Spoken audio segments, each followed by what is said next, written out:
ভারতের প্রধানমন্ত্রী নরেন্দ্র মোদী গোটা বিশ্বে শান্তির জন্য চরম হুমকি বলে মনে করা হচ্ছে।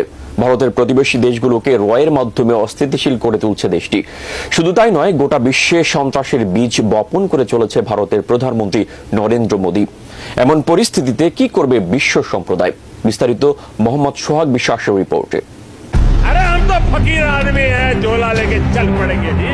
ভারতের প্রধানমন্ত্রী নরেন্দ্র মোদী ক্ষমতায় আসার পর থেকেই গোটা অঞ্চলের শান্তি প্রায় বিপন্ন। নিকটতম বা দূরবর্তী কোনো প্রতিবেশী ভারতের হাত থেকে নিরাপদ নয়।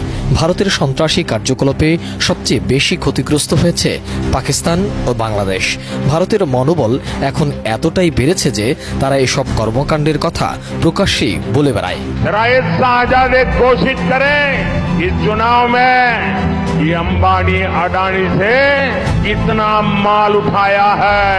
চলতি বছরের শুরুর দিকে ভারতের প্রতিরক্ষা মন্ত্রী রাজনাথ সিং এক সংবাদ সম্মেলনে পাকিস্তানে সন্ত্রাসী কর্মকাণ্ড চালানোর বিষয়টি স্বীকার করেছিলেন। রাজনাথ সিং আরএসএস এর কট্টর মুসলিম বিরোধী মতাদর্শে বিশ্বাসী। মোদির মতো তাকেও চরমপন্থা ও মুসলিম বিরোধী মনোভাবের ভিত্তিতে ভারতের চরমপন্থী মহলে পছন্দের প্রার্থী হিসাবে বিবেচনা করা হয়। কাশ্মীরে ভারতীয় সন্ত্রাসবাদ বৈশ্বিক সন্ত্রাসবাদের জন্য হুমকি হয়ে দাঁড়িয়েছে, কিন্তু নিজেদের জীবন উৎসর্গ করেও কাশ্মীরিরা আত্মনিয়ন্ত্রণের অধিকার ছাড়ছেন না। 2019 সালের 5 আগস্ট জাতিসংঘের প্রস্তাব লঙ্ঘন করে ভারত সরকার ভারতীয় সংবিধানের 370 অনুচ্ছেদ বাতিল করে কাশ্মীরের স্বতন্ত্র মর্যাদার পরিবর্তনের চেষ্টা করে।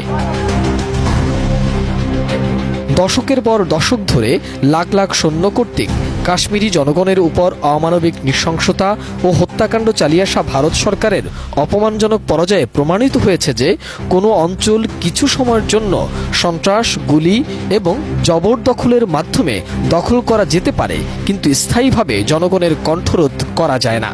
সাম্প্রতিক নির্বাচনের ফলাফল কাশ্মীরি বিরোধকে আরও একবার আন্তর্জাতিক সংবাদপত্রের শিরোনামের অংশ করে তুলেছে।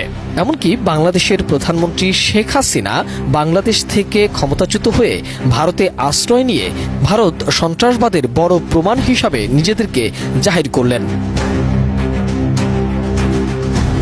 কাশ্মীরিরা আবারও আন্তর্জাতিক সন্ত্রাসীবাদকে বিচারের আওতায় এনেছে এবং তাদের রক্ত দিয়ে এই লড়াইয়ের একটি নতুন রং দিয়েছে। অন্যদিকে অধিকৃত কাশ্মীরের পর ভারতীয় সন্ত্রাসের শাখা পাকিস্তান, বাংলাদেশ ও নেপাল থেকে কানাডায় ছড়িয়ে পড়েছে। 2023 সালের জুন মাসে কানাডায় শিখ স্বাধীনতা সংগ্রামী হরদীপ সিং নিজ্জরকে হত্যা করা হয়। কানাডার প্রধানমন্ত্রী জাস্টিন ট্রুডো সংসদীয় তদন্তের পর ভারতের সঙ্গে কূটনৈতিক বিরোধ নিয়ে দীর্ঘ কথা বলেছেন। এ ঘটনায় কূটনৈতিক টানাপোড়েনের পর কানাডার সরকার 6 ভারতীয় কূটনৈতিককে বহিষ্কার করে এবং তাদের দেশ ছাড়ারও নির্দেশ দেয়।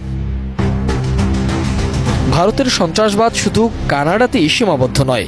গত মে মাসে মার্কিন এফআই এজেন্টরা ভারতীয় গোয়েন্দা সংস্থা রয়ের নির্দেশে এক আমেরিকান শিখ নাগরিককে হত্যার ষড়যন্ত্র বানচাল করে দেয়।